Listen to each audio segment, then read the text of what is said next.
సంబల్లో అల్లరి మూకల్ని ఎరగదీయడంలో DSP Anuj Chowdary real సింగంను తలపించాడు. ఆందోళనలను అదుపులోకి తేవడంలో ఆయన చూపిన ధైర్య సాహసాలు ఇప్పుడు సోషల్ మీడియాలో వైరల్ గా మారాయి.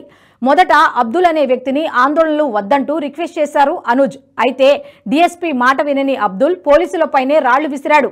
ఇదే సమయంలో అల్లర్లను ప్రోత్సహిస్తున్న ఓ జర్నలిస్టుకు క్లాస్ పీకిన అనూజ్ ఆందోళనలను అదుపు చేయడానికి తనదైన శైలిలో రంగంలోకి దూకాడు. అల్లర్లకు పాల్పడిన వారి పేర్లు, చిరునామాలతో పోస్టర్లు వేయించాడు. వారి ఇళ్లపై దాడి చేసి అక్రమ ఆయుధాలను స్వాధీనం చేసుకున్నాడు. అబ్దుల్ సహా అల్లరి మూకల్ని కటకటాల్లోకి తోసేశాడు. ఆ తర్వాత అధికారులకు భద్రత కల్పించి సంబల్ చుట్టూ అక్రమ కట్టడాలను కూల్చివేయించాడు.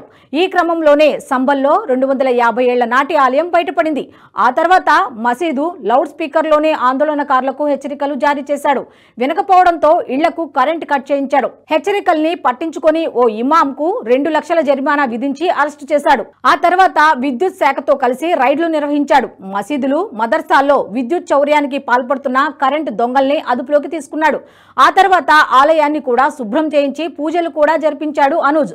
ఆలయంలోని ఆక్రమణలను ధ్వంసం చేసి ఆక్రమణకు గురైన బావిలో మట్టిని తొలగించేలా చర్యలు తీసుకున్నాడు. వీధి మొత్తంలో సీసీటీవీ ఏర్పాటు చేసి పటిష్టమైన భద్రతా ఏర్పాట్లు చేశారు. దీంతో డీఎస్పీ అనూజ్ పై ప్రశంసల జల్లు కురుస్తోంది.